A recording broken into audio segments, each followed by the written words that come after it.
এতিয়া বহুতে কৈছে যে পৰীক্ষাৰ ৰিজাল্ট 20 তাৰিখে দিব 21 তাৰিখে দিব কিন্তু আসলতে পৰীক্ষাৰ ৰিজাল্ট কেতিয়া দিব ইয়াৰ উত্তৰ আমি সেবাৰ যিখন নতুনকৈ জাননী আহিছে তো সেইখনত যদি আমি চাওঁ তেনেহ'লে আমি গম পাওঁ যে পৰীক্ষাৰ ৰিজাল্ট আসলতে দিব এতিয়া বহুতে কৈছে যে এইবাৰৰ মেট্ৰিক পৰীক্ষাৰ ফলাফল এপ্ৰিলত দিব আৰু এইটোও কৈছে যে ৰিজাল্ট 20 এপ্ৰিলত দিব কিন্তু এইটো কিমান সঁচা সেবাৰ ফালৰ পৰা অহা জাননীত স্পষ্টকৈ লিখা আছে যে তেওঁলোকে ৰিজাল্ট এপ্ৰিল মাহতে দিব কিন্তু জাননীখন চোৱাৰ আগতে এইটো জানিব লাগিব যে তেওঁলোকে এনেকুৱা ধৰণৰ কোনো ডেট ফিক্স কৰা নাই মুখ্যমন্ত্ৰীও কৈছে যে ৰিজাল্ট 19 20 বা 21 তাৰিখে দিব পাৰে কিন্তু তেহেতেও এতিয়ালৈকে কোনো কনফাৰ্ম ডেট দিয়া নাই 19 20 21 তাৰিখ মানে মেট্ৰিকৰ ৰিজাল্ট দিব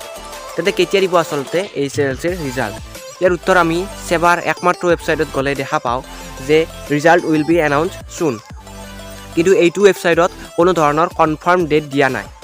তো এইটো হ'ল সেবাৰ একমাত্ৰ ৱেবছাইট তোমালোকে চাব পাৰা কিন্তু বেলেগ ৱেবছাইটত এনে এটা ডেট ধৰি দিয়া আছে তাৰ মানে ৰিজাল্টৰ কোনো ধৰণৰ এক্সপেক্টেড ডেট আগতীয়াকৈ নিদিয়ে তোমালোকক ৰিজাল্টৰ আগমুহূৰ্ততে জনাই দিয়া হ'ব আৰু কিবা নতুন খবৰ থাকিলে তোমালোকে এই চেনেলটোত ভিজিট কৰিব পাৰা আৰু শেষত তোমালোকক জানি লোৱা যে পৰীক্ষাৰ ৰিজাল্ট তেওঁলোকৰ সকলো কাম সম্পূৰ্ণ হোৱাৰ পিছতে দিব আৰু তেওঁলোকে ইমান খৰহেদা নকৰে যদি ভিডিঅ'টো অকণমান ইনফৰ্মেটিভ পালা তেনেহ'লে ভিডিঅ'টো এটা লাইক কৰিবা থেংক ইউ